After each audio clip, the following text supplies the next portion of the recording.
स्वर सुधा मंच पर प्रस्तुत है शरत चंद्र चट्टोपाध्याय की कहानी मंझली दीदी। किशन की माँ चने मुरमुरे भून भून कर और रात दिन चिंता करके बहुत ही गरीबी में उसे 14 वर्ष का करके मर गई।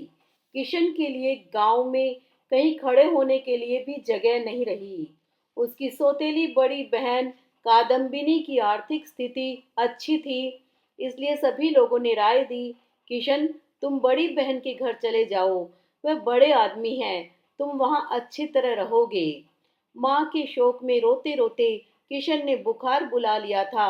अंत में अच्छे हो जाने पर उसने भीख मांगकर माँ का श्राद्ध किया और मुंडे सिर पर एक छोटी सी पोटली रखकर अपनी बड़ी बहन के घर राजघाट पहुंच गया।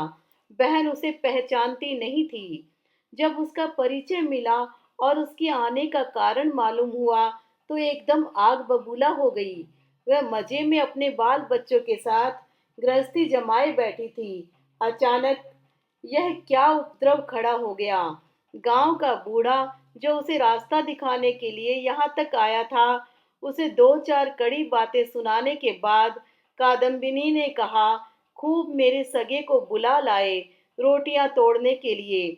और फिर सौतेली माँ को संबोधित करके बोली, बदजात, जब तक जीती रही तब तक तो एक बार भी नहीं पूछा, अब मरने के बाद बेटे को भेजकर कुशल पूछ रही है। जाओ बाबा, पराये लड़के को यहाँ से ले जाओ, मुझे यह सब झंझट नहीं चाहिए। बूढ़ा जाति का नाई था। किशन की माँ पर उसकी श्रद्धा थी, उसे माँ कहकर पुकारा करता था, इसलिए इतनी कड़ी कड़वी बातें सुनने पर भी उसने पीछा नहीं छोड़ा। आरजू मिन्नत करके बोला, तुम्हारा घर लक्ष्मी का भंडार है, न जाने कितने दास दासी अतिथि भिखारी कुत्ते बिल्लियां तुम्हारे घर में पलते हैं। यह लड़का भी मुट्ठी भर भात खाकर बाहर पड़ा रहेगा, तुम्हें पता भी नहीं चलेगा। बहुत शांत स्वभाव का समझदार लड़का है। अगर भाई समझकर न रख सको तो ब्राह्मण का एक दुखी और अनाथ लड़का समझकर ही घर के किसी कोने की जगह दे दो बिटिया। ऐसी खुशामद से तो पुलिस के दरोगा का भी दिल पसीज जाता है। फिर कादम्बिनी तो केवल एक औरत थी, इसलिए चुप रह गई। बूढ़े ने किशन को आड़ में ले जाकर दो चार बातें समझाई और आंखें पोंछता हुआ वापस लौट गया। किशन को आश्रय मिल गया। कादम्बिनी के पति नवीन चंद्र मुखर्जी की धान और चावलों की आड़त थी। जब वह दोपहर 12 बजे लौटकर घर आए तब उन्होंने किशन को टेढ़ी नजरों से देखते हुए पूछा, कौन है यह? कादम्बिनी ने भारी सा मुंह बनाकर उत्तर दिया, तुम्हारे सगे रिश्तेदार हैं, साले हैं। इन्हें खिलाओ पहनाओ आदमी बनाओ, तुम्हारा परलोक सुधर जाएगा। नवीन अपनी सौतेली सास की मृत्यु का समाचार सुन चुके थे। सारी बातें सुनकर तथा समझकर बोले, ठीक है, खूब सुंदर सुडौल देह है। पत्नी ने कहा, शरीर सुडौल क्यों न होगा, पिता जो कुछ धन संपत्ति छोड़कर गए थे, कल मुही ने सारी इसी पेट में तो ठूंस दी है, मुझे तो कानी कोड़ी भी नहीं दी। शायद यहाँ यह बताने की जरूरत न होगी कि उसके पिता धन संपत्ति के नाम पर सिर्फ एक मिट्टी की झोपड़ी और उसके पास खड़ा एक जंबीरी नींबू का पेड़ छोड़ गए थे। उसी झोपड़ी में बेचारी विधवा किसी तरह सिर छिपाकर रहा करती थी और नींबू बेचकर लड़के के स्कूल की फीस जुटा पाती थी। नवीन ने गुस्सा दबाकर कहा, अच्छी बात है। कादम्बिनी ने कहा, अच्छी नहीं तो क्या बुरी बात है, तुम्हारे बड़े रिश्तेदार ठहरे, उसी तरह रखना पड़ेगा। इसके रहते मेरे पांचू गोपाल के भाग्य में 1 जून भी खाने को जुट जाए तो यही बहुत है, नहीं तो देश भर में बदनामी जो फैल जाएगी। यह कहकर कादम्बिनी ने पास वाले मकान के दूसरी मंजिल के एक कमरे की खुली हुई खिड़की की ओर अपनी क्रोध भरी आंखें उठाकर अग्नि वर्षा की। यह मकान उसकी मंझली देवरानी हेमांगिनी का था। उधर बरामदे में एक किनारे सिर नीचा किए बैठा किशन लज्जा के मारे मरा जा रहा था। भंडार घर में जाकर कादम्बिनी नारियल की भरेठी से थोड़ा सा तेल निकाल लाई और किशन के पास रखकर बोली, अब झूठ मूठ टसवे बहाने की जरूरत नहीं, जाओ ताल में नहा आओ, तुम्हें तेल फुलेल लगाने की आदत तो नहीं है। इसके बाद उसने जरा ऊंची आवाज में अपने पति से कहा, तुम नहाने जाओ तो इन बाबू साहब को भी लेते जाना। कहीं डूब डाब गए तो घर भर के हाथों में रस्सी पड़ जाएगी। किशन भोजन करने बैठा था। एक तो उसे भात कुछ अधिक खाने की आदत थी। उस पर कल दोपहर के बाद से उसने कुछ खाया नहीं था। आज इतनी दूर पैदल चलकर आया था और अब दिन भी ढल गया था। इन कई कारणों से थाली में परोसा सारा भात खत्म हो जाने पर भी उसकी भूख नहीं मिटी। नवीन पास ही बैठे भोजन कर रहे थे। यह देखकर उन्होंने कहा, किशन को थोड़ा भात और दो। देती हूँ, कहकर कादम्बिनी उठी और भात से खचाखच भरी एक थाली लाकर पूरी थाली किशन की थाली में उलट दी।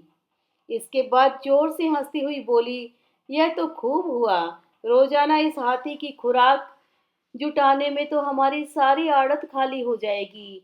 शाम को दुकान से 2 मन मोटा चावल भेज देना, नहीं तो दिवालिया होना पड़ेगा, बताई देती हूँ। मर्म भेदी लज्जा के कारण किशन का चेहरा और भी झुक गया। वह अपनी माँ का एक ही लड़का था। यह तो हमें मालूम नहीं कि अपनी दुखियारी माँ के यहाँ उसे महीन और बढ़िया चावल मिला करता था या नहीं, लेकिन इतना जरूर मालूम है कि भरपेट भात खाने के अपराध में उसे कभी लज्जा से सिर नीचा नहीं करना पड़ता था। उसे याद आया कि 1000 अधिक खा लेने पर भी वह अपनी माँ की खिलाने की साध कभी पूरी नहीं कर पाता था। उसे यह भी याद आया कि कुछ ही दिन पहले गुड्डी और चरखी खरीदने के लिए उसने 2 करछुल भात अधिक खाकर माँ से पैसे वसूल किए थे। उसकी दोनों आंखों से आंसुओं की बड़ी बड़ी बूंदें निकलकर चुपचाप उसकी थाली में गिरने लगी और वही भात वह सिर झुकाए हुए चुपचाप खाने लगा। वह इतनी भी हिम्मत नहीं कर सका कि बायां हाथ उठाकर आंसू पोंछ डालता। वह डरता था कि कहीं बहन देख न ले। अभी थोड़ी देर पहले ही वह झूठ मूठ टसवे बहाने के अपराध में झिड़की खा चुका था और उस झिड़की ने इतने दारुण मात्र शोक की गर्दन भी दबा दी थी। दोनों भाइयों ने पैतृक मकान आपस में बांट लिया था। पास वाला 2 मंजिला मकान मंझले भाई विपिन का है। छोटे भाई की बहुत दिन पहले मृत्यु हो गई थी। विपिन भी धान और चावल का ही व्यापार करता है तो उसकी स्थिति भी अच्छी, लेकिन बड़े भाई नवीन जैसी नहीं है। तो भी उसका मकान 2 मंजिला है। मंझली बहू हेमांगिनी शहर की लड़की है। वह दास दासी रखकर 4 आदमियों को खिला पिलाकर ठाठ से रहना पसंद करती है। वह पैसा बचाकर गरीबों की तरह नहीं रहती। इसलिए लगभग 4 साल पहले दोनों देवरानी जिठानी कलह करके अलग अलग हो गई थी। तब से अब तक खुलकर कई बार झगड़े हुए हैं और मिट भी गए हैं, लेकिन मन मुटाव एक दिन के लिए भी कभी नहीं मिटा। इसका एकमात्र कारण जिठानी कादम्बिनी के हाथ में था। वह खूब पक्की है और भली भांति समझती है कि टूटी हुई हांडी में कभी जोड़ नहीं लग सकता। लेकिन मंझली बहू इतनी पक्की नहीं है। वह इस ढंग से सोच भी नहीं सकती। यह ठीक है कि झगड़े का आरंभ मंझली बहू करती है, लेकिन फिर झगड़ा मिटाने के लिए, बातें करने के लिए और खिलाने पिलाने के लिए वह मन ही मन छटपटाया भी करती है और फिर एक दिन धीरे से पास आ बैठती है। अंत में हाथ पैर जोड़कर रो धोकर क्षमा याचना करके जिठानी को अपने घर पकड़कर ले जाती है और खूब आदर स्नेह करती। दोनों के दिन इसी तरह से कट गए हैं। आज लगभग 3 साढ़े 3 बजे हेमांगिनी इस मकान में आ पहुंची। कुएं के पास ही सीमेंट के चबूतरे पर धूप में बैठा किशन ढेर सारे कपड़ों में साबुन लगाकर उन्हें साफ कर रहा था। कादम्बिनी दूर खड़ी थोड़े साबुन से शरीर की अधिक ताकत लगाकर कपड़े धोने का कौशल सिखा रही थी। मंझली देवरानी को देखते ही बोल उठी, मैया री मैया, यह लड़का कैसे गंदे और मैले कुचैले कपड़े पहनकर आया है। बात ठीक थी। किशन जैसी लाल किनारी की धोती पहनकर और दुपट्टा ओढ़कर कोई अपनी रिश्तेदारी में नहीं जाता। उन दोनों कपड़ों को साफ करने की जरूरत अवश्य थी, लेकिन धोबी के अभाव के कारण सबसे अधिक आवश्यकता थी उत्तर पांचू गोपाल के 2 जोड़ी और उसके पिता के 2 जोड़ी कपड़ों को साफ करने की, और किशन वही कर रहा था। हेमांगिनी देखते ही समझ गई थी कि कपड़े किसके हैं, लेकिन इस बात की कोई चर्चा न करके उसने पूछा, जीजी, यह लड़का कौन है? लेकिन इससे पहले ही वह अपने घर में बैठी आड़ से सारी बातें सुन चुकी थी। जिठानी को टाल मटोल करते देख उसने फिर कहा, लड़का तो बहुत सुंदर है, इसका चेहरा तो बिल्कुल तुम्हारे जैसा है जीजी। क्या तुम्हारे मैके का ही कोई है? कादम्बिनी ने बड़े विरक्त भाव से चेहरे पर गंभीरता लाकर कहा, मेरा सौतेला भाई है। अरे ओ कृष्णा, अपनी मंजली बहन को प्रणाम तो कर। राम राम, कितना असभ्य है, बड़ों को प्रणाम करना होता है, क्या यह भी तेरी अभागिनी माँ सिखाकर नहीं मरी? किशन हड़बड़ाकर उठ खड़ा हुआ और कादम्बिनी के पैरों के पास आकर प्रणाम करना ही चाहता था कि वह बिगड़कर बोली, अरे मर, क्या पागल और बहरा है? किसे प्रणाम करने को कहा और किसे प्रणाम करने लगा? असल में जब से किशन यहाँ आया है, तभी से निरंतर होती तिरस्कार और अपमान की चोटों से उसका दिमाग ठिकाने नहीं रह गया है। उस फटकार से परेशान और हतबुद्धि सा होकर ज्यों ही उसने हेमांगिनी के पैरों के पास आकर सिर झुकाया, त्यों ही उसने हाथ पकड़कर उसे उठा लिया और उसकी ठोड़ी छूकर आशीर्वाद देते हुए बोली, बस बस बस, रहने दो भैया, हो चुका, तुम जीते रहो। किशन मूर्ख की तरह उसके चेहरे की ओर देखता रहा, मानो यह बात उसके दिमाग में बैठी ही न हो कि इस देश में कोई इस तरह भी बातें कह सकता है। उसका वह कुंठित, भयभीत और असहाय मुख देखते ही हेमांगिनी का कलेजा हिल गया। अंदर से रुलाई सी फूट पड़ी। वह अपने आप को संभाल नहीं सकी। जल्दी से उस अभागे अनाथ बालक को खींचकर सीने से चिपटा लिया और उसका थकान तथा पसीने से डूबा चेहरा अपने आंचल से पोंछते हुए जिठानी से बोली, हाय हाय जीजी, भला इससे कपड़े धुलवाए जाते हैं, किसी नौकर को क्यों नहीं बुला लिया? कादम्बिनी सहसा अवाक रह गई, उत्तर न दे सकी, लेकिन दूसरे ही पल अपने आप को संभाल कर बोली, मंजली बहू, मैं तुम्हारी तरह धनवान नहीं हूँ जो घर में 10-20 नौकर चाकर रख सकूं। हमारे गृहस्थों के घर। लेकिन उसकी बात समाप्त होने से पहले ही हेमांगिनी अपने घर की ओर मुंह करके लड़की को जोर से पुकार कर बोली, उमा, शिब्बू को तो यहाँ भेज दे बेटी, जरा आकर जेठानी की और पांचू के मैले कपड़े ताल में धोकर लाए और सुखा दे। इसके बाद उसने जिठानी की ओर मुड़कर कहा, आज शाम को किशन और पांचू गोपाल दोनों ही मेरे यहाँ खाएंगे। पांचू के स्कूल से आते ही मेरे यहाँ भेज देना, तब तक मैं इसे लिए जाती हूँ। इसके बाद उसने किशन से कहा, किशन, इनकी तरह मैं भी तुम्हारी बहन हूँ, आओ, मेरे साथ आओ। कहकर वह किशन का हाथ पकड़कर अपने घर ले गई। कादम्बिनी ने कोई बाधा नहीं डाली, उल्टे उसने हेमांगिनी का दिया हुआ इतना बड़ा ताना भी चुपचाप हजम कर लिया, क्योंकि जिसने ताना दिया था उससे इस जून का खर्च भी बचा दिया था। कादम्बिनी के लिए संसार में पैसे से बढ़कर और कुछ नहीं था, इसलिए गाय दूध देते समय अगर लात मारती है तो वह उसे भी सहन कर लेती है। संध्या के समय कादम्बिनी ने पूछा, क्यों रे किशन, वह क्या खाया? किशन ने बहुत लज्जित भाव से सिर झुकाकर कहा, पूड़ी। काहे के साथ खाई थी? किशन ने फिर उसी प्रकार कहा, रोहू मछली के मूंड की तरकारी, संदेश, रसगू। अरे मैं पूछती हूँ कि मंजली बहू ने मछली की मूंड किसकी थाली में परोसी थी? सहसा यह प्रश्न सुनकर किशन का चेहरा लाल पीला पड़ गया। प्रहार के लिए उठे हुए हथियार को देखकर रस्सी से बंधे हुए जानवर की जो हालत होती है, किशन की भी वही हालत होने लगी। देर करते हुए देखकर कादम्बिनी ने पूछा, तेरी ही थाली में परोसा था न? बहुत बड़े अपराधी की तरह किशन ने सिर झुका दिया। पास ही बरामदे में बैठे नवीन तंबाकू पी रहे थे। कादम्बिनी ने उन्हें संबोधित करके कहा, सुन रहे हो न? नवीन ने संक्षेप में केवल हूं करके फिर तंबाकू का कश खींचा। कादम्बिनी गर्म होकर कहने लगी, यह अपनी है, जरा इस सगी चाची का व्यवहार तो देखो। वह क्या नहीं जानती कि मेरे पांचू गोपाल को मछली का मूंड कितना अच्छा लगता है। तब उसने क्या समझकर वह मूंड उसकी थाली में परोसकर इस तरह बेकार ही बर्बाद किया। अरे हाँ रे किशन, संदेश और रसगुल्ले तो तूने पेट भर कर खाए न। कभी 7 जन्म में भी तूने ऐसी चीजें न देखी होंगी।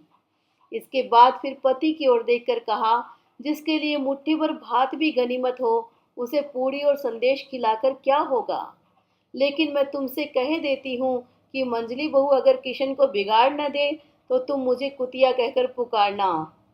नवीन बिल्कुल चुप रहे, क्योंकि उन्हें ऐसी दुर्घटना पर विश्वास नहीं हुआ कि कादम्बिनी के रहते हुए मंजली बहू किशन को बिगाड़ सकेगी।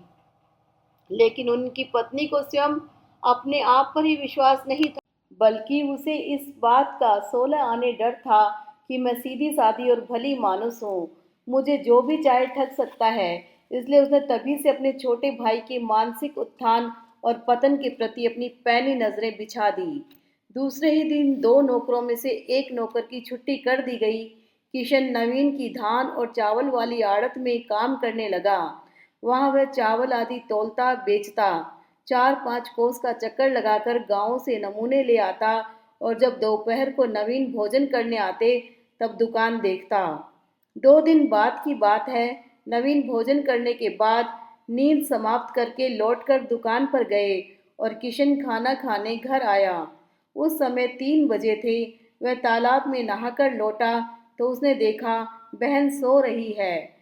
उस समय उसे इतनी जोर की भूख लग रही थी कि आवश्यक होता तो शायद वह बाघ के मुंह से भी खाना निकाल लाता, लेकिन बहन के जगाने का वह साहस नहीं कर पाया। वह रसोई घर के बाहर वाले बरामदे में एक कोने में चुपचाप बैठा बहन के जागने की प्रतीक्षा कर रहा था कि अचानक उसने पुकार सुनी, किशन। वह आवाज उसके कानों को बड़ी भली लगी। उसने सिर उठाकर देखा, मंजली बहन अपनी दूसरी मंजिल के कमरे में खिड़की के पास खड़ी है। किशन ने एक बार देखा और फिर सिर झुका लिया।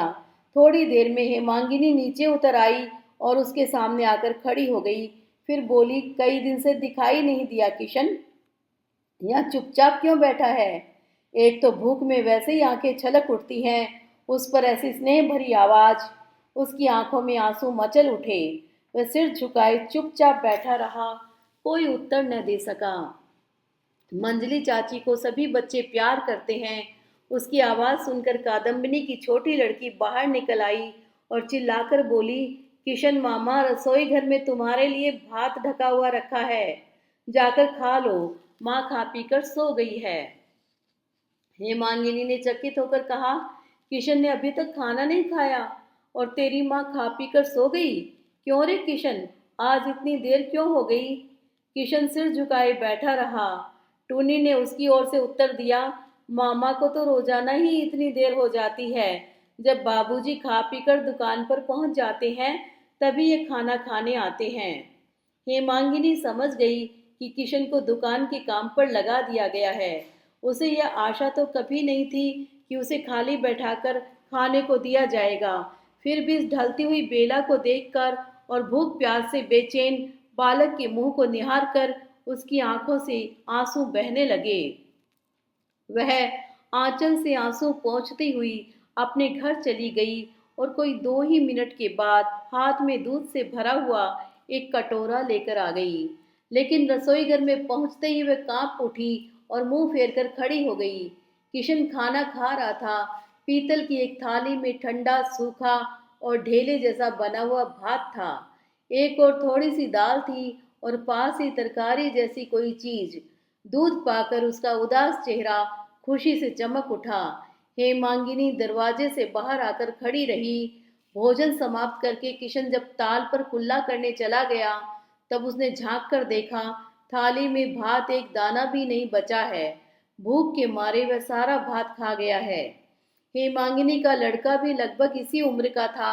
वह सोचने लगी कि अगर कहीं मैं न रहूं और मेरे लड़के की यह दशा हो तो।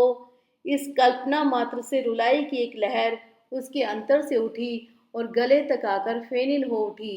उस रुलाई को दबाए हुए वह अपने घर चली। हेमांगिनी को बीच बीच में सर्दी के कारण बुखार हो जाता था और 2-3 दिन रहकर आप ही आप ठीक हो जाता था। कुछ दिनों के बाद उसे इसी तरह बुखार हो आया। शाम के समय वह अपने बिस्तर पर लेटी हुई थी। घर में और कोई नहीं था। अचानक उसे लगा कि बाहर खिड़की की आड़ में खड़ा कोई अंदर की ओर झांक रहा है। उसने पुकारा, बाहर कौन खड़ा है? ललित। किसी ने उत्तर नहीं दिया। जब उसने फिर उसी तरह पुकारा, तब उत्तर मिला, मैं हूँ। कौन? मैं कौन? आ, अंदर आ। किशन बड़े संकोच से कमरे में आकर दीवार के पास सटकर खड़ा हो गया। हेमांगिनी उठकर बैठ गई और उसने अपने पास बुलाकर बड़े प्यार से बोली, क्यों रे किशन, क्या बात है?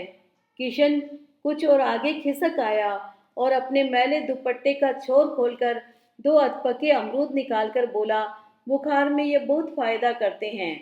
हेमांगिनी ने बड़े आग्रह से हाथ बढ़ाकर पूछा, यह तुझे कहाँ मिले? मैं तो कल से लोगों की कितनी खुशामद कर रही हूँ, लेकिन किसी ने लाकर नहीं दिए। यह कहकर हेमांगिनी ने अमरूद सहित किशन का हाथ पकड़कर उसे अपने पास बैठा लिया। मारे लज्जा और आनंद के किशन का झुका हुआ चेहरा लाल पड़ गया। हालांकि ये अमरूद के दिन नहीं थे और हेमांगिनी अमरूद खाने के लिए बिल्कुल लालायित भी नहीं थी, तो भी यह दो अमरूद खोजकर लाने में दोपहर की सारी धूप किशन ने अपने सिर पर से निकाली थी। हेमांगिनी ने पूछा, हाँ रे किशन, तुझसे किसने कहा था कि मुझे बुखार आया है? किशन ने कोई उत्तर नहीं दिया। हेमांगिनी ने फिर पूछा, और ये किसने कहा कि मैं अमरूद खाना चाहती हूँ? किशन ने इसका भी कोई उत्तर न दिया। उसने जो सिर नीचा किया सो फिर उसे ऊपर उठाया ही नहीं। हेमांगिनी ने पहले ही जान लिया था कि लड़का स्वभाव से बहुत ही डरपोक और लज्जालू है। उसने उसके सिर पर हाथ फेरकर बड़े प्यार से भैया कहा और न जाने कितनी चतुराई से उसका भय दूर करके उसे बहुत सी बातें जान ली। उसने पहले तो बड़ी जिज्ञासा प्रदर्शित करके बड़े प्यार से पूछा कि तुम्हें यह अमरूद कहाँ और किस तरह मिले, और फिर धीरे धीरे उसने गांव भर की बातें, माँ के बारे में, यहाँ तक कि खाने पीने की व्यवस्था और दुकान पर उसे जो जो काम करने पड़ते हैं उन सब का विवरण एक एक करके पूछ लिया और तब अपनी आंखें पोंछते हुए बोली, देख किशन, तू अपनी इस मंजली बहन से कभी कोई बात मत छिपाना। जब भी जिस चीज़ की भी ज़रूरत हो चुपचाप यहाँ आकर मांग लेगा ना? किशन ने बड़ी प्रसन्नता पूर्वक सिर हिलाकर कहा, अच्छा। वास्तविक स्नेह किसे कहते हैं, यह किशन ने अपनी गरीब माता से सीखा था। इस मंजली बहन में उसी स्नेह की झलक पाकर उसका रुका हुआ मातृ शोक पिघल कर बहने लगा। उठते समय उसने मंजली बहन के चरणों की धूल अपने माथे लगाई और फिर जैसे हवा पर उड़ता हुआ बाहर निकल गया। लेकिन उसकी बड़ी बहन की अप्रसन्नता और क्रोध दिन पर दिन बढ़ता ही गया, क्योंकि वह सौतेली माँ का लड़का है, बिल्कुल असहाय और मजबूर है। जरूरी होने पर भी बदनामी के डर से घर से भगाया नहीं जा सकता और किसी को दिया भी नहीं जा सकता। इसलिए जब उसे घर में रखना ही है तो जितने दिन उसका शरीर चले उतने दिन उसे खूब कसकर मेहनत करा लेना ही ठीक है। घर लौटकर आते ही बहन पीछे पड़ गई, क्यों रे किशन, तू दुकान से भागकर सारी दोपहर कहाँ रहा? किशन चुप रहा। कादम्बिनी ने बहुत ही बिगड़ कर कहा, बता जल्दी। लेकिन किशन ने फिर भी कोई उत्तर नहीं दिया। कादम्बिनी उन लोगों में से नहीं थी जिनका क्रोध किसी को चुप रहते देखकर कम हो जाता है। इसलिए वह बात उगलवाने के लिए जितनी जिद करती गई, बात न उगलवा पाने के कारण उसका क्रोध उतना ही बढ़ता गया। अंत में उसने पांचू गोपाल को बुलाकर उसके कान मलवाए और रात को उसके लिए हांडी में चावल भी नहीं डाले। चोट चाहे कितनी ही गहरी क्यों न हो, लेकिन यदि उसे छुआ न जाए तो महसूस नहीं होती। पर्वत की चोटी से गिरते ही मनुष्य के हाथ पांव नहीं टूट जाते, वह तभी टूटते हैं जब पैरों के नीचे की कठोर धरती उस वेग को रोक देती है। ठीक यही बात किशन के बारे में हुई। माता की मृत्यु ने जिस समय उसके पैरों के नीचे का आधार एकदम खिसका दिया था, तब से बाहर की कोई भी चोट उसे धूल में नहीं मिला सकी थी।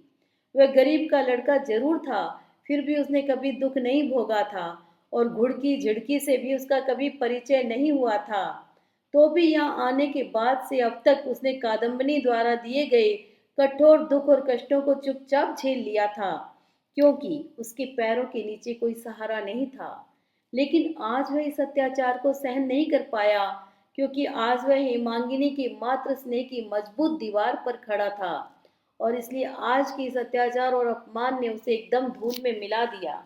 माता और पुत्र दोनों मिलकर उस निरपराध बालक पर शासन करके, झिड़कियां देकर, अपमान करके, दंड देकर चले गए, और वह अंधेरे में जमीन पर पड़ा, बहुत दिनों के बाद अपनी माँ को याद करके और मंजली बहन का नाम ले लेकर फूट फूट कर रोता रहा। दूसरे दिन सवेरे ही किशन चुपचाप हेमांगिनी के घर पहुंचकर उसके बिस्तर पर पैरों की ओर जाकर बैठ गया। हेमांगिनी ने अपने पैर थोड़े से ऊपर खींच लिए और बड़े प्यार से कहा, किशन दुकान पर नहीं जाएगा? अब जाऊंगा।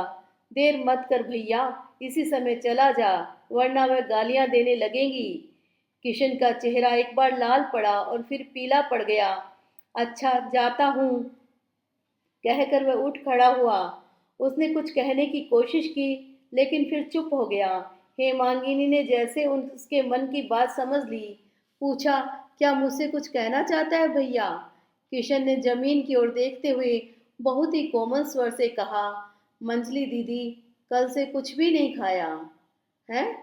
कल से कुछ भी नहीं खाया? क्या कहता है किशन? कुछ देर तक तो हेमांगिनी चुप रही, फिर तुरंत ही उसकी आंखों में आंसू भर आए और धीरे धीरे झरझर करके बहने लगे। उसने उसका हाथ पकड़कर अपनी ओर खींच लिया और अपने पास बैठाकर जब एक एक करके सारी बातें जान ली तो कहा, कल रात को ही यहाँ क्यों नहीं चला आया? किशन चुप बैठा रहा। हेमांगिनी ने आंचल से आंसू पोंछते हुए कहा, भाई, तुझे मेरे सिर की सौगंध, आज से मुझे अपनी मरी हुई माँ की जगह ही समझना। कुछ समय के बाद ही यह सब बातें कादम्बिनी के कानों तक पहुंच गई। उसने अपने घर से ही मंजली बहू को पुकार कर कहा, क्या मैं अपने भाई को खिला नहीं सकती, जो तुमने उसके गले पड़कर इतनी बातें कही? बातों का ढंग देखकर हेमांगिनी के सारे बदन में आग लग गई, लेकिन क्रोध को छिपाकर बोली, अगर मैंने गले पड़कर कुछ कहा भी है तो इसमें दोष क्या हो गया? कादम्बिनी ने कहा, अगर मैं तुम्हारे लड़के को बुलाकर उसे इस तरह की बातें कहूँ तो तुम ही बताओ, तुम्हारी क्या इज्जत रह जाएगी? अगर तुम्हें उसे इस तरह बढ़ावा दोगी तो मैं उसे नियंत्रण में कैसे रख सकूंगी? अब हेमांगिनी बर्दाश्त नहीं कर सकी। उसने कहा, बहन, 15-16 साल तुम्हारे साथ रहकर गृहस्थी चला चुकी हूँ। मैं तुम्हें अच्छी तरह पहचानती हूँ। पहले अपने लड़के को भूखा रखकर उस पर शासन करो, तब दूसरे के लड़के पर करना, तब गले पड़कर कुछ कहने नहीं आऊंगी। कादम्बिनी ने भड़क कर कहा, मेरे पांचों गोपाल के साथ उसकी तुलना, देवता के साथ बंदर की बराबरी? मंजली बहू, मैं सोचती हूँ इसके बाद तुम न जाने और भी क्या क्या कहती फिरोगी। मंजली बहू ने उत्तर दिया, मैं जानती हूँ कि कौन देवता है और कौन बंदर है, लेकिन जीजी, अब मैं कुछ भी नहीं कहूँगी। अगर कहूँगी तो केवल यही कि तुम जैसी निष्ठुर और तुम जैसी बेहया औरत इस संसार में और दूसरी नहीं है। यह कहकर उत्तर की अपेक्षा किए बिना हेमांगिनी ने अपनी खिड़की बंद कर ली। उस दिन शाम को जब घर में मालिकों के लौट आने का समय हुआ, कादम्बिनी ने अपने घर के आंगन में खड़े होकर दासी को निशाना बनाकर ऊंची आवाज में गरजना बरसना शुरू कर दिया, जो रात दिन काम करते हैं वही इसकी व्यवस्था करेंगे। देखती हूँ, माँ से बढ़कर मौसी को दर्द है, अपने भाई का दुख दर्द मैं नहीं समझती, समझते हैं पराए। कभी भला नहीं होगा अगर कोई भाई बहन को लड़ाएगा और खड़ा खड़ा तमाशा देखेगा। धर्म भी इसे बर्दाश्त नहीं कर सकेगा, यह मैं कहे देती हूँ। यह कहकर कादम्बिनी अपने रसोई घर में चली गई। देवरानी जेठानी में इस ढंग की गाली गलौज और कोसा काटी अनेक बार और अनेक तरीके से हो चुकी थी, लेकिन आज वह अस्वस्थ थी, इसलिए बर्दाश्त न कर सकी। उठकर खिड़की के पास आ खड़ी हुई और बोली, जीजी, इतना ही कहकर चुप क्यों हो गई? शायद भगवान ने अभी तक तुम्हारी पुकार न सुनी हो। थोड़ी देर और हमारे सर्वनाश की कामना करो। जेठ जी घर आए वह सुन लें, तब तक वह भी आ जाएं और वह भी सुन लें। अगर इतने में ही तुम थक कर चुप हो जाओगी तो काम कैसे चलेगा? कादम्बिनी तत्काल झपट कर आंगन में आ गई और सिर ऊपर उठाकर चिल्ला उठी, मैंने क्या किसी सत्यानाशी का नाम लिया है? हेमांगिनी ने बड़े संयत स्वर में कहा। भला तुम किसी का नाम क्यों ने लेने लगी जीजी? नाम लेने का अधिकार तुम्हें है ही नहीं। लेकिन क्या तुम यह समझती हो कि दुनिया में केवल एक तुम ही सयानी और समझदार हो और बाकी सब बेवकूफ हैं? ठोकर मारकर किसका सिर तोड़ रही हो, यह क्या कोई समझता नहीं? अब कादम्बिनी ने अपना वास्तविक स्वरूप स्वरूप धारण कर लिया और खूब मुंह बिचका बिचका कर, हाथ पैर नचा नचा कर कहना शुरू कर दिया। भले ही कोई समझ ले, जिसका दोष होगा उसी को तो बुरा लगेगा। और फिर क्या तुम ही सारी बातें समझती हो? मैं नहीं समझती। जब किशन आया था तो दो चाटे खाकर नहीं रह करता था। जो कहती थी चुपचाप वही करता था। लेकिन आज दोपहर को किसी ताकत पर जवाब दे गया। जरा पूछकर देखो इस प्रसन्न की माँ से। और फिर दासी की ओर उंगली से इशारा कर दिया। प्रसन्न की माँ ने कहा, हाँ मंजली बहू, यह तो ठीक है। आज दोपहर को जब वह भात छोड़कर उठ खड़ा हुआ तब मालकिन ने कहा, जब इस भात के लिए बिना यमराज के घर जाना पड़ेगा तब इतनी अकड़ किस लिए? इस पर वह कह गया, अपनी मंजली बहन के होते हुए मैं किसी से नहीं डरता। कादम्बिनी ने बड़े गर्व से कहा, अब तो मालूम हो गया। बताओ किसके बल पर उसे इतनी अकड़ है?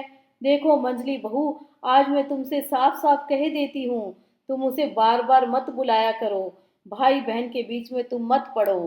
हेमांगिनी ने फिर कुछ नहीं कहा।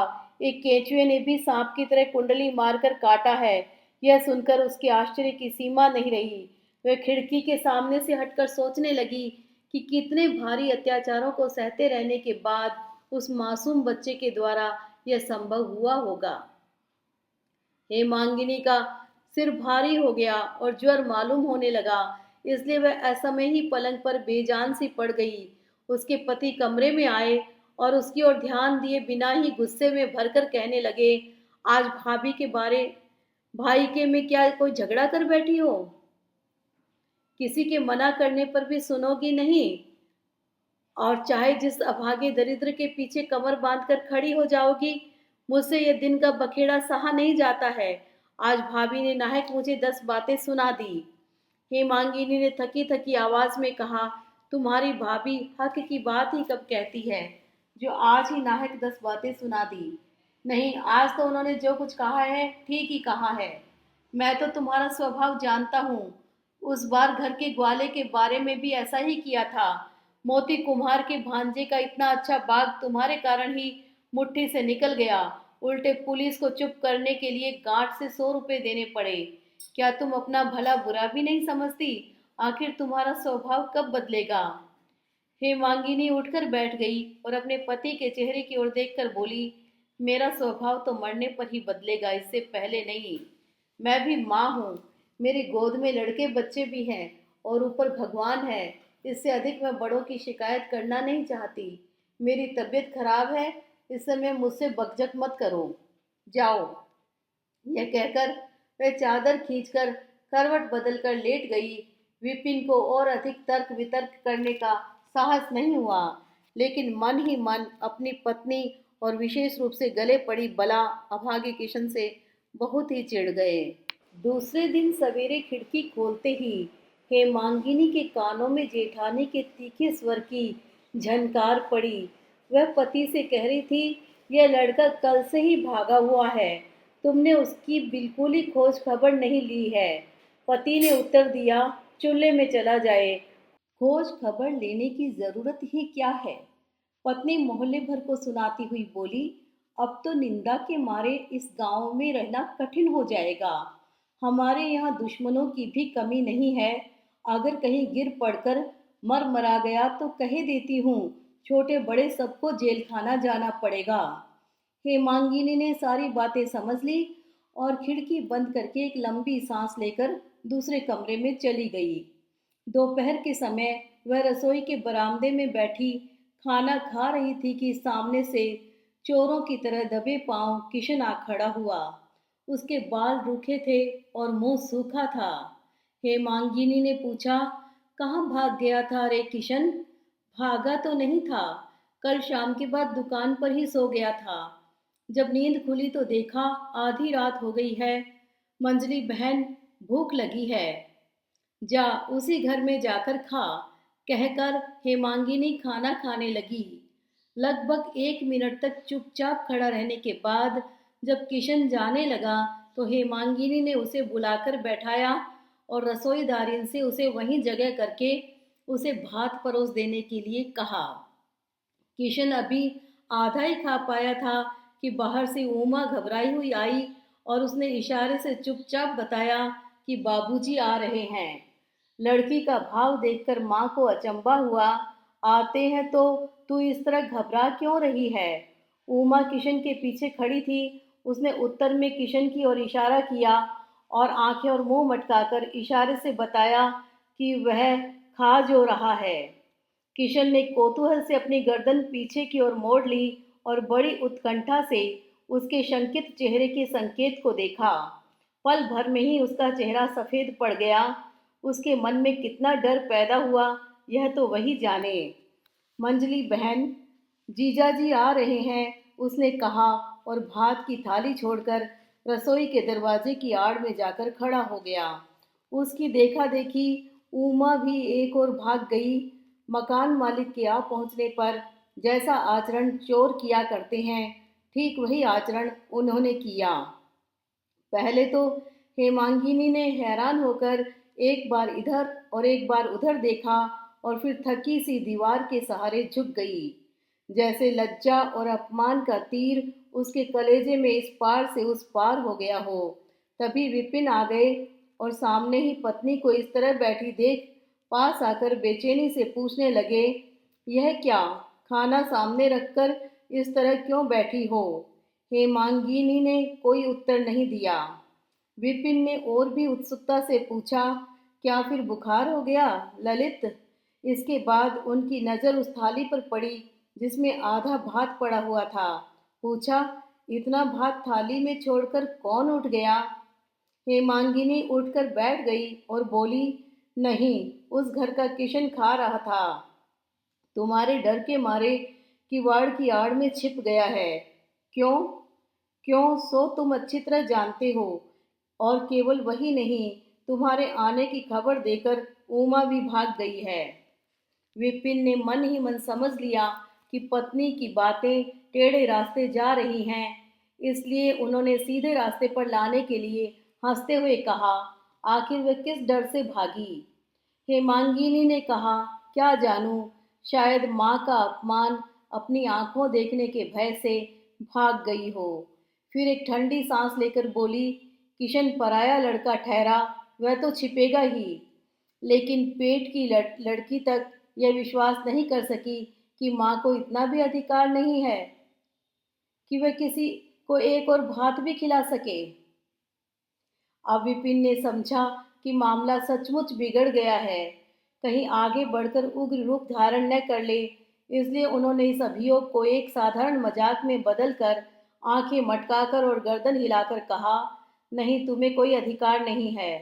कोई भिखमंगा आए तो उसे भीख तक देने का अधिकार नहीं है। अच्छा, इन सब बातों को जाने दो। कल से तुम्हारे सिर में फिर दर्द तो नहीं हुआ? मैं सोचता हूँ कि शहर के केदार डॉक्टर को बुलवा लूँ, और नहीं तो फिर एक बार कलकत्ता। रोग और इलाज का मशवरा यहीं रुक गया। हेमांगिनी ने पूछा, तुमने उमा के सामने किशन को कुछ कहा था? विपिन जैसे आकाश से नीचे आ गिरा। बोले, मैंने कहा? कहा नहीं तो। ओह, याद आया, उस दिन शायद कुछ कहा था। भाभी नाराज होती हैं, भैया बिगड़ते हैं। मालूम होता है उमा वहाँ खड़ी थी, जानती हो? जानती हूँ, कहकर हेमांगिनी ने बात दबा दी। विपिन के रसोई घर से जाते ही उसने किशन को बुलाकर कहा, किशन, ये 4 पैसे ले ले और जाकर दुकान से कुछ चने मुरमुरे खरीद कर खा ले। भूख लगने पर अब मेरे पास मत आना। तेरी मंजली बहन की इतनी ताकत नहीं कि वह बाहर के आदमी को एक कौर भात भी खिला सके। किशन चुपचाप चला गया। अंदर खड़े विपिन ने उसकी ओर देखकर दांत पीस लिए। 5-6 दिन बाद एक दिन तीसरे पहर विपिन ने झल्लाए हुए चेहरे से घर में कदम रखते ही कहा, आखिर तुमने यह क्या बखेड़ा शुरू कर रखा है? किशन तुम्हारा कौन है जो उस पराये लड़के के लिए दिन रात अपने आदमियों से झगड़ा किया करती हो। मैंने आज देखा कि भैया तक सख्त नाराज हैं। इससे कुछ देर पहले अपने घर में बैठकर कादम्बिनी ने अपने पति को सुनाकर और मंजली बहू को निशाना बनाकर खूब जोर जोर से चिल्ला चिल्लाकर अपशब्दों के जो तीर छोड़े थे, उनमें से एक भी निष्फल नहीं गया था। उन सभी तीरों ने हेमांगिनी को छेद डाला था और हर तीर ने अपनी नोक से हेमांगिनी के शरीर में इतना जहर भर दिया था कि उसकी आग उसे बुरी तरह जला रही थी। लेकिन बीच में जेठ जी बैठे थे, इसलिए सब कुछ सहने के सिवा उनसे बचने और उन्हें रोकने का उसे कोई मार्ग नहीं मिल सका था। प्राचीन काल में जिस तरह यवन युद्ध में विजय प्राप्त करने के लिए गाय को सामने खड़ा करके पीछे से राजपूतों की सेना पर बाणों की वर्षा करते थे, कादम्बिनी भी मंजली बहू पर आजकल इसी तरह वार किया करती थी। पति की बात से हेमांगिनी भड़क उठी। उसने कहा, कहते क्या हैं, जेठ जी तक नाराज हो गए हैं। इतने बड़े आश्चर्य की बात पर एकदम तो विश्वास नहीं होता। अब बताओ, क्या करने से उनका क्रोध शांत हो सकता है। विपिन मन ही मन बहुत नाराज हुए, लेकिन अपनी नाराजगी प्रकट करने का उनका स्वभाव नहीं था। इसलिए उन्होंने मन का भाव मन में ही छिपाकर सहज भाव से कहा, हजार हो, फिर भी बड़ों के संबंध में क्या बात पूरी भी नहीं हो पाई थी कि हेमांगिनी ने कहा, मैं सब जानती हूँ, कोई अनजान बच्ची नहीं हूँ जो बड़ों की मान मर्यादा न समझती हूँ। लेकिन मैं इस लड़के को चाहती हूँ, इसलिए वह मुझे उस पर दिखा दिखाकर उस पर दिन रात अत्याचार करती रहती है। उसकी आवाज़ कुछ नर्म हो गई, क्योंकि अचानक जेठ के संबंध में ताना मारकर यह कुछ सकपका गई थी। लेकिन उसके शरीर में आग लग रही थी, इसलिए क्रोध पर काबू न पा सकी। विपिन अंदर ही अंदर उन लोगों के पक्ष में थे, क्योंकि एक पराये लड़के के लिए अपने बड़े भाई से बेकार ही झगड़ा करना उन्हें पसंद नहीं था। पत्नी की सकपकाहट को देखकर मौका पाकर उन्होंने कुछ जोर देकर कहा, अत्याचार कुछ भी नहीं करते, अपने लड़के को कायदे में रखते हैं, काम धंधा सिखाते हैं। इसमें अगर तुम्हें कष्ट हो तो कैसे काम चलेगा। और फिर वह ठहरे बड़े लोग जो भी चाहे करें। हेमांगिनी अपने पति की बात सुनकर पहले तो हैरान रह गई, क्योंकि वह इस गृहस्थी को पिछले 15-16 वर्षों से चला रही थी। लेकिन इससे पहले उसने अपने पति में भाई के प्रति इतनी भक्ति भावना कभी नहीं देखी थी। उसके समूचे शरीर में आग सी लग गई। उसने कहा, अगर वह पूज्य हैं, बड़े हैं, तो मैं भी माँ हूँ। अगर बड़े लोग अपना सम्मान आप ही नष्ट कर डालेंगे, तो मैं कहाँ से उनकी भरपाई करूँगी। विपिन शायद इसका कुछ उत्तर देना चाहते थे, लेकिन रुक गए, क्योंकि तभी दरवाजे के बाहर किसी ने दुखी आवाज में बड़ी विनम्रता से पुकारा, मंजली बहन। पति पत्नी ने एक दूसरे की ओर देखा। विपिन कुछ हंसे, लेकिन उस हंसी में स्नेह नहीं था। पत्नी होंठ दबाकर दरवाजे के पास पहुंच गई और चुपचाप किशन के चेहरे की ओर देखने लगी। उसे देखते ही किशन का चेहरा खुशी से चमक उठा। उसके मुंह से पहले यही निकला, मंजली बहन, तबीयत कैसी है। हेमांगिनी पल भर तो कुछ बोल नहीं सकी। जिसके लिए अभी अभी पति पत्नी में इतना झगड़ा हुआ था, अचानक उसी को सामने पाकर झगड़े का सारा क्रोध उसी के सिर पर बरस पड़ा। हेमांगिनी ने धीरे से लेकिन कठोर स्वर से कहा, क्यों, क्या है, तू रोज यहाँ क्यों आता है। किशन का कलेजा धड़क उठा। हेमांगिनी का यह कठोर स्वर उसे वास्तव में इतना कठोर सुनाई दिया कि उस अभागे बालक को यह समझने में देर नहीं लगी कि हेमांगिनी नाराज है। भय, आश्चर्य और लज्जा से उसका चेहरा काला पड़ गया। उसने धीरे से कहा, देखने आया हूँ। विपिन ने हंसकर कहा, तुम्हें देखने के लिए आया है। इस हंसी ने जैसे मुंह चिढ़ाकर हेमांगिनी का अपमान किया। चोट खाई सर्पनी की तरह एक नज़र पति पर डालकर उसने नज़र फेर ली और किशन से बोली, अब तू यहाँ मत आना, जा। अच्छा। किशन ने इतना कहकर अपने चेहरे पर बिखरी कालिमा को हंसी से ढकने का प्रयत्न किया, लेकिन इससे उसका चेहरा और भी स्याह और भद्दा बन गया। वह मुंह नीचा करके चला गया। उस चेहरे की काली छाया अपने चेहरे पर लिए हेमांगिनी ने एक बार पति की ओर देखा और जल्दी से कमरे से निकल गई। 4-5 दिन बीत गए, लेकिन हेमांगिनी का ज्वर कम न हुआ। डॉक्टर पिछले दिन कह गया था कि सीने में सर्दी बैठ गई है। अभी अभी शाम का दिया जला था, तभी ललित अच्छे अच्छे कपड़े पहनकर कमरे में आकर बोला, माँ, आज दत्त बाबू के यहाँ कठपुतली का नाच होगा, मैं जाकर देख आऊं। माँ ने कुछ हंसकर कहा, क्यों रे ललित, आज 5-6 दिन से तेरी माँ बीमार पड़ी है, तू कभी एक बार भी पास आकर नहीं बैठा। ललित लज्जित होकर सिरहाने आ बैठा। माँ ने बड़े प्यार से बेटे की पीठ पर हाथ रखकर पूछा, अगर मेरी बीमारी अच्छी न हो और मैं मर जाऊं तो तू क्या करेगा? खूब रोएगा न? हटो, तुम अच्छी हो जाओगी। इतना कहकर ललित ने माँ के सीने पर हाथ रख दिया। माँ बेटे का हाथ अपने हाथ में लेकर चुप हो गई। ज्वर के समय पुत्र के हाथ का यह स्पर्श उसके समूचे बदन को शीतल करने लगा। जी चाहा वह इसी तरह बैठा रहे, लेकिन थोड़ी देर बाद ही ललित जाने के लिए छटपटाने लगा। शायद कठपुतलियों का नाच शुरू हो गया हो। यह सोचते सोचते उसका मन अंदर ही अंदर अस्थिर हो उठा। बेटे के मन की बात समझकर माँ ने मन ही मन हंसते हुए कहा, अच्छा जा देखा, लेकिन ज्यादा रात मत करना। नहीं माँ, मैं जल्दी ही आ जाऊंगा। इतना कहकर ललित चला गया, लेकिन 2 मिनट बाद ही वह लौट आया और बोला, माँ, एक बात कहूँ? माँ ने हंसते हुए कहा, 1 रुपया चाहिए न?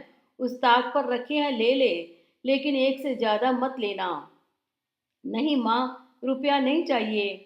बताओ, मेरी बात मानोगी? माँ ने आश्चर्य से कहा, रुपया नहीं चाहिए तो फिर क्या बात है? ललित खिसक कर माँ के और भी पास पहुँच गया और बोला, जरा किशन को आने दोगी? कमरे में नहीं आएंगे, दरवाजे के पास ही एक बार तुम्हें देखकर चले जाएंगे।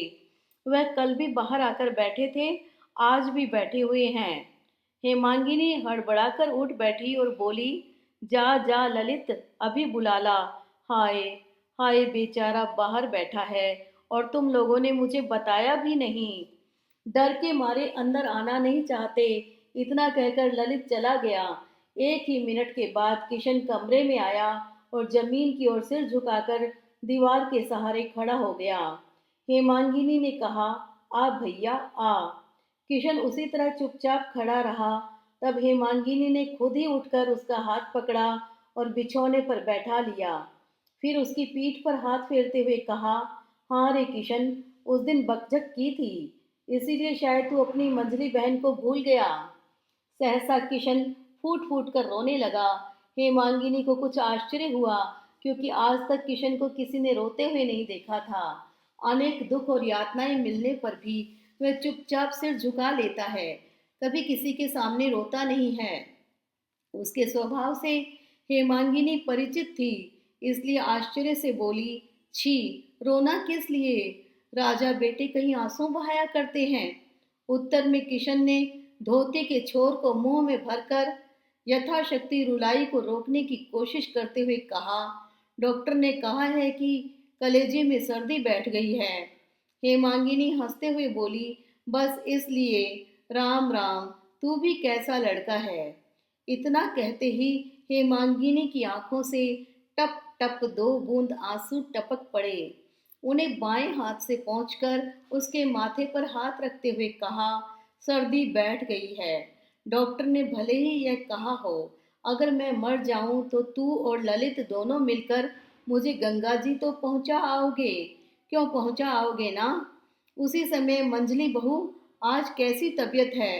कहती हुई कादम्बिनी आकर दरवाजे पर खड़ी हो गई। थोड़ी देर तक तो वह किशन की ओर घूर कर देखती रही, फिर बोली, लो, यह तो यहाँ बैठा है, और यह क्या मंझली बहू के सामने रोकर दुलार हो रहा है। यह ढोंगी कितने छल छंद जानता है। बहुत थक जाने के कारण हेमांगिनी अभी अभी तकिए के सहारे लेटी थी, लेकिन तत्काल तीर की तरह सीधी होकर उठ बैठी और बोली, जीजी, मुझे आज 6-7 दिन से बुखार आ रहा है।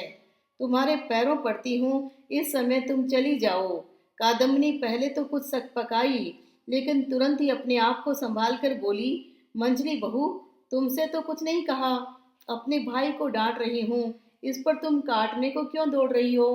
हेमांगिनी ने कहा, तुम्हारी डांट डपट तो रात दिन चलती रहती है, उसे घर जाकर करना, या मेरे सामने करने की जरूरत नहीं है, और न मैं करने दूंगी। क्यों, क्या तुम घर से निकाल दोगी? हेमांगिनी ने हाथ जोड़कर कहा, जीजी मेरी तबीयत खराब है, मैं तुम्हारे पैरों पड़ती हूँ, या तो चुप रहो या चली जाओ। कादम्बिनी बोली, अपने भाई से भी कुछ नहीं कह सकती? हेमांगिनी ने उत्तर दिया, अपने घर जाकर कहना। हाँ, सो तो अच्छी तरह कहूंगी, मेरे नाम खूब लगाई बुझाई की जाती है, वह सब मैं आज निकाल दूंगी, बदजात झूठा कहीं का। मैंने कहा था कि गाय के गले में बांधने की रस्सी नहीं है किशन, जरा जाकर दो अंटिया पाट काट लो। तो बोला, बहन तुम्हारे पैरों पड़ता हूँ, जरा कठपुतली का नाच दिखाऊं, यही न कठपुतली का नाच देखा जा रहा है। यह कहकर कादम्बिनी छम छम पैर पटकती हुई वहां से चली गई। हेमांगिनी कुछ देर तक काठ की तरह बैठी रही, फिर लेटकर बोली, किशन, तू कठपुतली का नाच देखने क्यों नहीं गया? चला गया होता तो वह सब बातें न सुननी पड़ती। जब वह लोग तुझे नहीं आने देते तब भैया हमारे यहाँ तू मत आया कर। किशन बिना कुछ कहे सुने चुपचाप चला गया, लेकिन थोड़ी देर बाद ही लौट आया और बोला, बहन, हमारे गांव की विशालाक्षी देवी की बहुत ही जागती कला है, पूजा देने से सारे रोग शोक दूर हो जाते हैं। मंजली बहन, दे दो न उनकी पूजा। अभी अभी बेकार ही झगड़ा हो जाने के कारण हेमांगिनी का मन बहुत ही झल्ला उठा था। लड़ाई झगड़ा होता ही रहता है, लेकिन ऐसा बढ़िया बहाना मिल जाने पर इस अभागे की क्या दुर्दशा होगी, यह सोचकर उसकी छाती दुख, क्रोध और बेबसी से जल उठी थी। किशन जब लौट कर आया तो हेमांगिनी उठकर बैठ गई, उसे अपने पास बैठाकर उसकी पीठ पर हाथ फेरती हुई रो पड़ी। फिर आंसू पोंछकर बोली, अच्छी हो जाऊंगी तब मुझे बुलाकर पूजा देने के लिए भेज दूंगी, तब तुझे बुलाकर पूजा देने के लिए भेज दूंगी, अकेले जा तो सकेगा न? किशन प्रसन्नता से आंखें फाड़कर बोला, बड़े मजे से अकेला चला जाऊंगा मंजली बहन, तुम आज ही मुझे 1 रुपया देकर भेज दो न, मैं कल सवेरे ही पूजा देकर तुम्हें प्रसाद ला दूंगा, उसे खाते ही तुम्हारे रोग दूर हो जाएंगे, मुझे आज ही भेज दो न मंजली बहन। हेमांगिनी ने देखा कि अब उससे ठहरा नहीं जा रहा, बोली, लेकिन कल लौटने पर यह लोग तुझे बहुत मारेंगे। मारपीट का नाम सुनकर पहले तो किशन कुछ सहम उठा, लेकिन फिर खुश होकर बोला, भले ही मारे, तुम्हारा रोग तो दूर हो जाएगा। हेमांगिनी की आंखों से फिर आंसू बहने लगे। उसने कहा, क्यों रे किशन, मैं तो तेरी कोई भी नहीं हूँ, फिर मेरे लिए तुझे इतनी चिंता क्यों है? भला इस प्रश्न का उत्तर किशन कहाँ से खोज पाता? वह कैसे समझाए कि उसका दुखी और पीड़ित मन रात दिन रो रो कर अपनी माँ को खोजता फिरता है। थोड़ी देर तक हेमांगिनी की ओर देखकर बोला, तुम्हारा रोग जो दूर नहीं होता है मंजली बहन, छाती में सर्दी बैठ गई है। हेमांगिनी हंस पड़ी, मेरी छाती में सर्दी बैठ गई है तो इससे तुझे क्या, तुझे इतनी चिंता क्यों है? किशन ने हैरानी से कहा, मुझे चिंता न होगी मंजली बहन, छाती में सर्दी बैठ जाना बहुत ही खराब है, अगर बीमारी पड़ जाए बढ़ जाए तो फिर तुझे बुलवा लूंगी, लेकिन बिना बुलाए मत आना भैया। क्यों मंजली बहन? हेमांगिनी ने सिर हिलाकर दृढ़ता से कहा, नहीं, अब मैं तुझे यहाँ नहीं आने दूंगी, बिना बुलाए अगर तू आएगा तो मैं बहुत नाराज होऊंगी। किशन ने उसके मुंह की ओर देखकर डरते हुए पूछा, अच्छा तो बताओ कल सवेरे कब बुलाओगी? क्या कल सवेरे तुझे फिर आना चाहिए? किशन ने विवश होकर कहा, अच्छा सवेरे न सही, दोपहर को आ जाऊंगा। ठीक है मंजली बहन। उस समय उसकी आंखों में और चेहरे पर ऐसी आकुल प्रार्थना फूट रही पड़ी कि हेमांगिनी को मन ही मन बहुत दुख हुआ, लेकिन अब बिना कठोर हुए काम नहीं चल सकता। सभी ने मिलकर इस मासूम और एकदम असहाय बालक को जो यातनाएं देनी आरंभ की हैं, उसे किसी भी तरह और बढ़ा देने से काम नहीं चल सकता। शायद वह उसे सह सकता है। मंजली बहन के पास आने जाने का दंड कितना ही भारी क्यों न हो, उसे सह लेने से तो शायद वह पीछे नहीं हटेगा, लेकिन हेमांगिनी इसे कैसे सह पाएगी। हेमांगिनी की आंखों से आंसू बहने लगे। मुंह फेर कर रूखे स्वर में बोली, मुझे तंग न करना किशन, यहाँ से चला जा। जब बुलाऊं तब आना। इस तरह तब जी चाहे आकर मुझे तंग मत करना। नहीं, तंग तो मैं नहीं करता। इतना कहकर अपना भयभीत और लज्जित मुख नीचा करके जल्दी से चला गया। हेमांगिनी की आंखों से झरने की तरह आंसू झरने लगे। उसे स्पष्ट दिखाई देने लगा कि वह अनाथ और बेसहारा बालक अपनी माँ को गंवाकर मुझे अपनी माँ समझने लगा है। मेरे आंचल का थोड़ा सा भाग अपने माथे पर खींच लेने के लिए कंगाल की तरह जाने क्या क्या करता फिरता है। हेमांगिनी ने आंसू पोंछकर मन ही मन, किशन तू यहाँ से इतना उदास और दुखी होकर चला गया भाई, लेकिन तेरी मंजली बहन तो तुझसे भी बढ़कर बेबस है। उसमें इतनी भी सामर्थ्य नहीं है कि तुझे जबरदस्ती खींचकर कलेजे से लगा ले। उमा ने आकर कहा, माँ, कल किशन मामा तगादे को न जाकर तुम्हारे पास आ बैठे थे, इसलिए उन्हें ताऊ जी ने इतना मारा कि नाक से। हेमांगिनी ने धमका कर कहा, अच्छा अच्छा हो गया, रहने दे, तू भाग जा यहाँ से। अचानक झिड़की खाकर उमा चौंक पड़ी। वह चुपचाप जाने लगी तो माँ ने पुकार कर पूछा, अरे सुन तो, क्या नाक से बहुत खून निकला है? नहीं, बहुत सा नहीं, थोड़ा सा, उमा लौटकर बोली। दरवाजे के पास पहुंचते ही उमा बोल उठी, माँ, किशन मामा तो यहाँ ही खड़े हैं। किशन ने यह बात सुन ली। इसे बुलावा समझकर शर्मीली हंसी के साथ बोला, मंजली बहन, कैसा जी है? दुख, अभिमान और शोक से हेमांगिनी पागलों की तरह चीख उठी। यहाँ क्या करने आया है? जा जल्दी जा यहाँ से, कहती हूँ दूर हो जा। किशन मूर्ख की तरह आंखें फाड़ फाड़ कर देखने लगा। हेमांगिनी ने और भी चिल्लाकर कहा, कमबख्त फिर भी खड़ा है, गया नहीं? जाता हूँ, किशन ने सिर झुकाकर कहा और चला गया। उसके जाने के बाद हेमांगिनी बेजान सी बिछौने के एक किनारे पड़ गई और बड़बड़ाते हुए कहने लगी, कमबख्त से 100 बार कह दिया कि मेरे पास मत आया कर, फिर भी वह मंझली बहन। उमा जाकर शिब्बू से कह दे कि अब उसे घर के अंदर न आने दिया करे। उमा चुपचाप बाहर चली गई। रात हेमांगिनी ने अपने पति को बुलाकर रुंधे गले से कहा, आज तक तो मैंने तुमसे कभी कुछ नहीं मांगा, लेकिन आज इस बीमारी के समय एक भिक्षा मांगती हूँ, दोगे? विपिन ने संदिग्ध स्वर में कहा, क्या चाहती हो? किशन को मुझे दे दो, वह बेचारा बहुत दुखी है, उसके माँ बाप नहीं हैं, वह लोग उसे मार डालते हैं, यह मुझसे देखा नहीं जाता। विपिन ने कुछ मुस्कुराकर कहा, तो आंखें मूंद लो, बस सारा झगड़ा मिट जाएगा।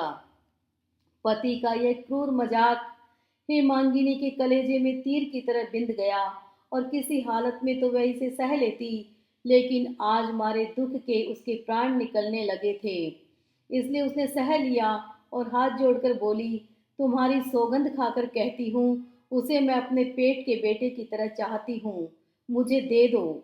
उसे पालकर बड़ा करूँगी, खिलाऊंगी, पहनाऊंगी। इसके बाद तुम लोगों की जो इच्छा हो करना। जब वह सयाना हो जाएगा तब मैं कुछ नहीं कहूँगी। विपिन ने कुछ नर्म होकर कहा, यह क्या कोई मेरी दुकान का धान या चावल है जो मैं लाकर दे दूंगा? दूसरे का भाई है, दूसरे के घर आया है, तुम बीच में पड़कर इतना दर्द क्यों महसूस करती हो? हेमांगिनी रो पड़ी। थोड़ी देर बाद उसने आंसू पोंछते हुए कहा, अगर तुम चाहो तो जेठ जी और जेठानी जी से कहकर मजे से ला सकते हो, मैं तुम्हारे पैरों पड़ती हूँ, उसे ला दो। विपिन ने कहा, अच्छा मान लो ऐसा हो जाए तो हम कहाँ के इतने बड़े आदमी हैं जो उसका पालन पोषण कर पाएंगे। हेमांगिनी बोली, पहले तो तुमने मेरी किसी भी इच्छा को नहीं ठुकराया, फिर अब मैंने कौन सा अपराध किया है जो तुम ऐसा कह रहे हो? मेरे प्राण निकले जा रहे हैं और तुम मेरी इतनी मामूली सी बात नहीं मान रहे। वह अभागा है तो क्या तुम सब मिलकर उसे मार ही डालोगे? मैं उसे अपने यहाँ आने को कहूँगी, देखती हूँ वह लोग क्या करते हैं। विपिन ने अप्रसन्नता से कहा, मैं उसे खिला पिला नहीं सकूंगा।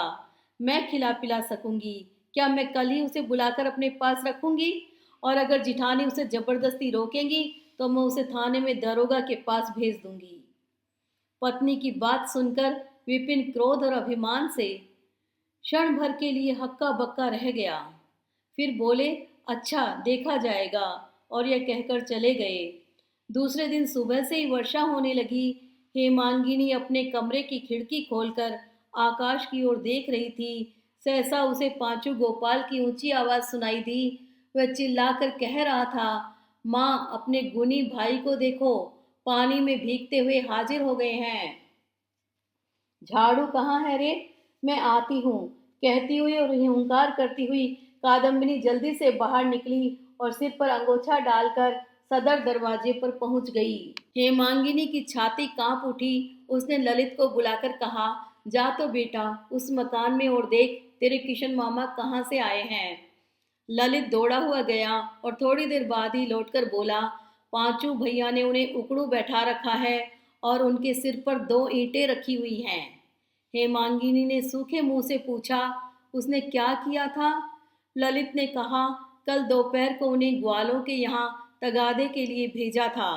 वहां से 3 रुपए वसूल करके भाग गए और 3 रुपए खर्च करके अब आए हैं। हेमांगिनी को इस बात पर विश्वास नहीं हुआ।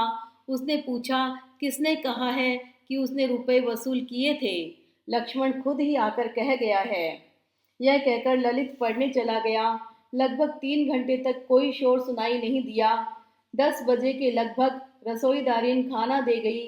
हेमांगिनी उठना ही चाहती थी कि तभी उसके कमरे के बाहर कुरुक्षेत्र का दृश्य उपस्थित हो गया। बड़ी बहू के पीछे पीछे पांचू गोपाल किशन का कान पकड़कर घसीटता हुआ ला रहा था। साथ में विपिन के बड़े भाई भी हैं। विपिन को बुलाने के लिए आदमी दुकान पर भेजा गया है। हेमांगिनी ने घबराकर सिर ढक लिया और उठकर कमरे में एक किनारे खड़ी हो गई। आते ही जेठ जी ने चीख चीख कर कहना आरंभ कर दिया, मंजली बहू, देखता हूँ कि तुम्हारे कारण हम लोग इस मकान में नहीं रह सकेंगे। विपिन से कह दो कि हमारे मकान की कीमत दे दे, जिससे हम लोग कहीं और जाकर रहें। हेमांगिनी आश्चर्य से हत बुद्धि से चुपचाप खड़ी रही। तब बड़ी बहू ने युद्ध संचालन अपने हाथ में लिया और दरवाजे के ठीक सामने आकर खूब हाथ मुंह नचा नचा कर कहने लगी, मंजली बहू, मैं तुम्हारी जेठानी हूँ। तुम मुझे कुत्ते और गीदड़ की तरह समझती हो, सो अच्छा ही करती हो। लेकिन मैंने तुमसे 1000 बार कहा है कि झूठ मूठ का दिखावटी प्रेम दिखाकर मेरे भाई को चौपट मत करो। क्यों, जो कहा था आखिर वही हुआ न। 2 दिन का दुलार आसान है, लेकिन हमेशा को बोझ तो तुम उठाने से रही। वह तो हमें ही उठाना पड़ेगा। हेमांगिनी ने सिर्फ यही समझा कि इन कड़वे बोलों से उस पर आक्रमण किया जा रहा है। उसने बहुत ही कोमल स्वर में पूछा, आखिर हुआ क्या? कादम्बिनी ने और भी अधिक हाथ मुंह मटकाकर कहा, बहुत अच्छा हुआ है, बहुत बढ़िया हुआ है। तुम्हारी सीख मिलने से वसूल किए हुए रुपए चुराना सीख गया है, और 2-4 दिन अपने पास बुलाकर सिखाओ पढ़ाओ तो संदूक का ताला तोड़ना और सेंध लगाना भी सीख जाएगा। एक तो हेमांगिनी बीमार थी, उस पर यह निंदनीय, घृणित और मिथ्या अभियोग सुनकर वह अपना ज्ञान खो बैठी। आज तक उसने जेठ के सामने मुंह नहीं खोला था, लेकिन आज उससे नहीं रहा गया। बड़े कोमल स्वर में बोली, क्या मैंने ही उसे चोरी करना और डाका डालना सिखाया है जीजी? कादम्बिनी बोली, मैं कैसे जानूं कि तुमने सिखाया है या नहीं, लेकिन पहले तो उसका यह स्वभाव था नहीं। फिर आखिर तुम लोगों से छिप छिप कर इसकी बातें क्या होती हैं? उसे इतना बढ़ावा क्यों दिया जाता है? थोड़ी देर के लिए हेमांगिनी हक्का बक्का सी रह गई। यह बात उसके दिमाग में नहीं बैठ सकी कि कोई मनुष्य कभी किसी दूसरे मनुष्य पर इस प्रकार का आघात करके उसे इस तरह अपमानित कर सकता है। लेकिन यह दशा कुछ पल तक ही रही। दूसरे ही पल वह चोट खाई सिंहनी के समान बाहर निकल आई। उसकी आंखें अंगारों की तरह जल रही थी। जेठ को सामने देखकर सिर पर का कपड़ा तो थोड़ा सा आगे खींच लिया, लेकिन अपने क्रोध पर काबू नहीं रख पाई।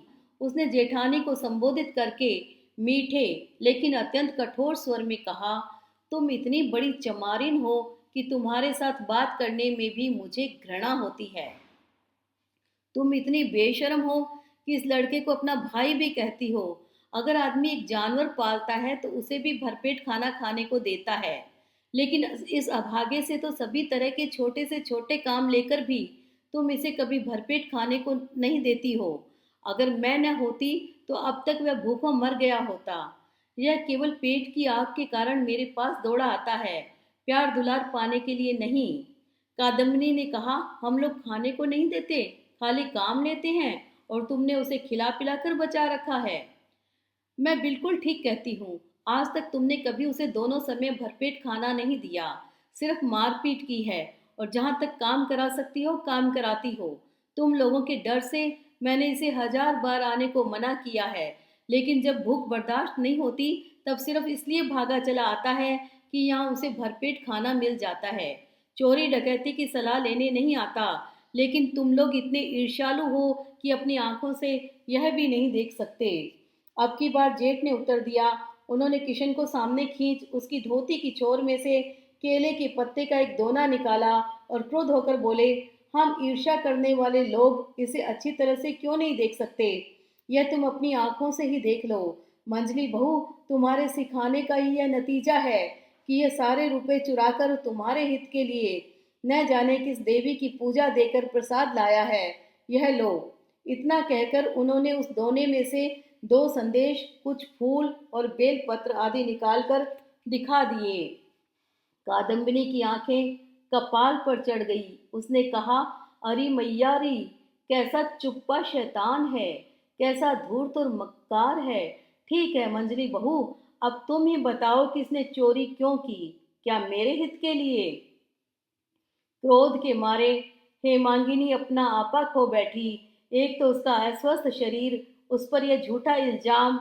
उसने जल्दी से आगे बढ़कर किशन के दोनों गालों पर जोर जोर से 2 तमाचे जड़ दिए और कहा, हरामजादे, चोर, मैंने तुझे चोरी करना सिखाया है? कितनी बार तुझे मना किया कि मेरे घर मत आया कर, कितनी बार तुझे भगा दिया। अब मुझे लग रहा है कि तू चोरी करने के इरादे से ही जब तक मेरे यहाँ आकर झांका करता था। अब तक घर के सारे लोग इकट्ठे हो चुके थे। शिबू ने कहा, माँ, मैंने अपनी आंखों से देखा है। परसों रात ये तुम्हारे कमरे के सामने अंधेरे में खड़ा था। मुझे देखते ही भाग गया था। अगर मैं न आता तो जरूर तुम्हारे कमरे में घुसकर चोरी करता। पांचू गोपाल ने कहा, यह जानता है कि चाची की तबीयत ठीक नहीं है, इसलिए शाम को ही सो जाती है। यह क्या कम चालाक है? किशन के साथ मंजली बहू के आज के इस व्यवहार से कादम्बिनी को जितनी प्रसन्नता हुई, पिछले 16 वर्षों में कभी नहीं हुई थी। अत्यधिक प्रसन्न होकर बोली, अब कैसा भीगी बिल्ली की तरह खड़ा है मंजली बहू? भला मैं कैसे जानती कि तुमने इसे अपने घर आने से मना कर दिया है? यह तो सबसे कहता फिरता है कि मंजली बहू मुझे माँ से भी बढ़कर चाहती है।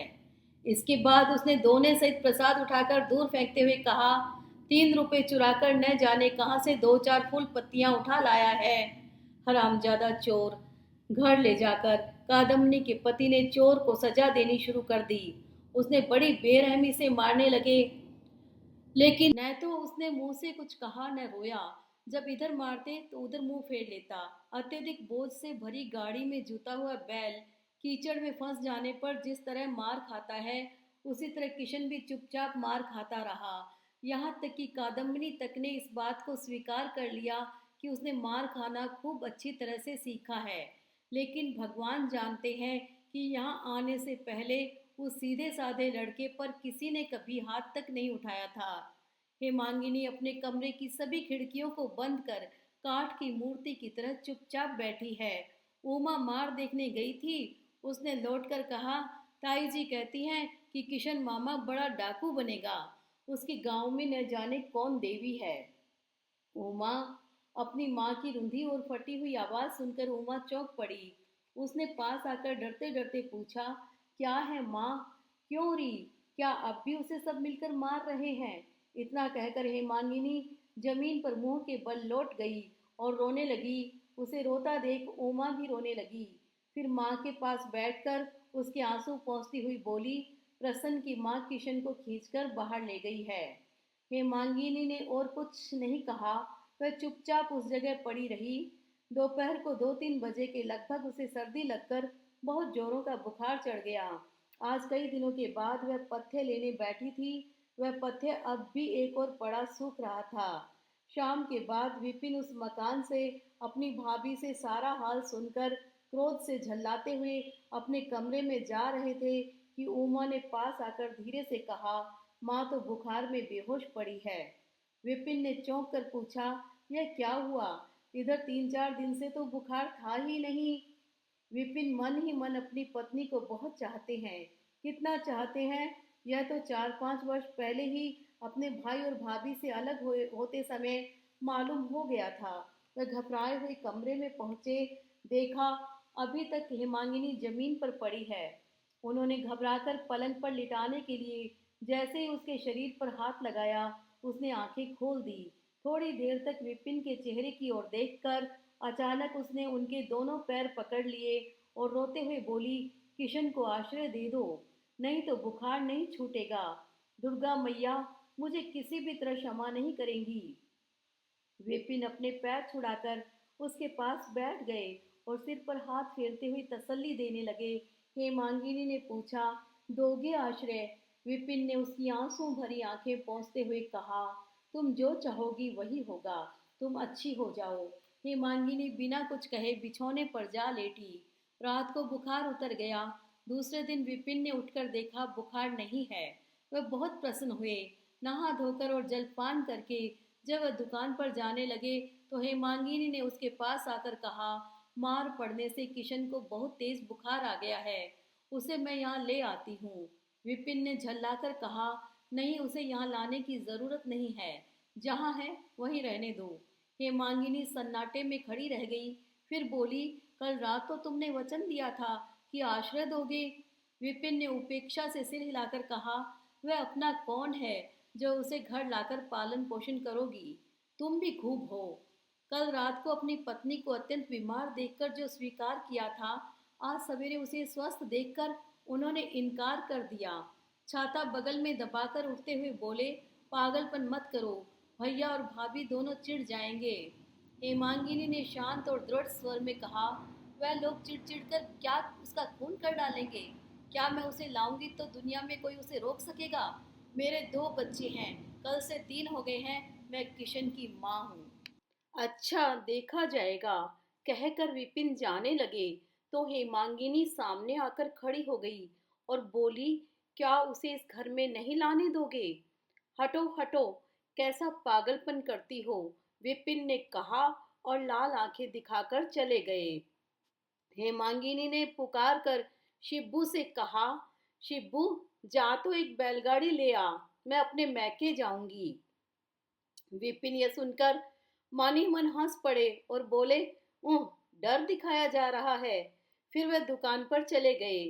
किशन चंडी मंडप के पास एक और फटी चटाई पर बुखार में शरीर की पीड़ा और शायद हृदय की पीड़ा के कारण बेहोश सा पड़ा था। हेमांगिनी ने पुकारा, किशन। किशन इस तरह उठकर खड़ा हो गया जैसे पहले से ही तैयार था। क्या मंजली बहन, उसने कहा और इसके साथ ही सलज हंसी से उसका चेहरा चमक उठा, जैसे उसके शरीर में कोई रोग या पीड़ा है ही नहीं। वह बड़ी फुर्ती से खड़ा हो गया और अपने दुपट्टे के छोर से फटी हुई चटाई को झाड़ते हुए बोला, बैठो। हेमांगिनी ने हाथ पकड़कर उसे कलेजे से लगा लिया और फिर बोली, नहीं भैया, मैं बैठूंगी नहीं, तू मेरे साथ चल। आज तुझे मेरे साथ चलकर मुझे मैके पहुंचा आना होगा। चलो, कहकर किशन ने अपनी टूटी हुई छड़ी बगल में दबा ली और फटा हुआ अंगोछा कंधे पर डाल लिया। हेमांगिनी के घर के सामने बैलगाड़ी खड़ी थी। किशन को साथ लेकर हेमांगिनी बैलगाड़ी में जा बैठी। बैलगाड़ी जब गांव से बाहर निकल गई तब पीछे से पुकार और चिल्लाहट सुनकर गाड़ीवान ने उसे रोक लिया। पसीने से लथपथ और लाल मुंह लिए विपिन वहां पहुंच गए और डरते डरते पूछने लगे, कहाँ जा रही हो? हेमांगिनी ने किशन की ओर इशारा करके कहा, इसके गांव जा रही हूँ। लौटोगी कब तक? हेमांगिनी ने गंभीर और दृढ़ स्वर में उत्तर दिया, जब भगवान लौटाएंगे तभी लौटूंगी। क्या मतलब? हेमांगिनी ने किशन की ओर हाथ उठाकर कहा, इसे जब कहीं आश्रय मिल जाएगा तभी ना अकेली लौटकर आ सकूंगी, नहीं तो इसे लेकर ही रहना पड़ेगा। विपिन को याद आ गया कि उस दिन भी उन्होंने अपनी पत्नी के मुख पर यही भाव देखा था और ऐसी ही आवाज सुनी थी जिस दिन मोती कुम्हार के निस्सहाय भांजे के बाग को बचाने के लिए वह अकेली ही सब लोगों के मुकाबले में खड़ी हो गई थी। उन्हें यह भी याद हो आया कि यह वह मंजली बहू नहीं है जिसे आंखें दिखाकर किसी काम से रोका जा सके। विपिन ने नरमी से कहा, अच्छा अब क्षमा कर दो और घर चलो। हेमांगिनी ने हाथ जोड़कर कहा, नहीं, तुम मुझे क्षमा कर दो। मैं काम पूरा किए बिना किसी भी तरह घर लौट नहीं सकूंगी। विपिन एक क्षण अपनी पत्नी के शांत लेकिन दृढ़ चेहरे की ओर देखते रहे। फिर सहसा उन्होंने झुककर किशन का दायां हाथ पकड़कर कहा, किशन, अपनी मंझली बहन को घर लौटा ले चल भाई।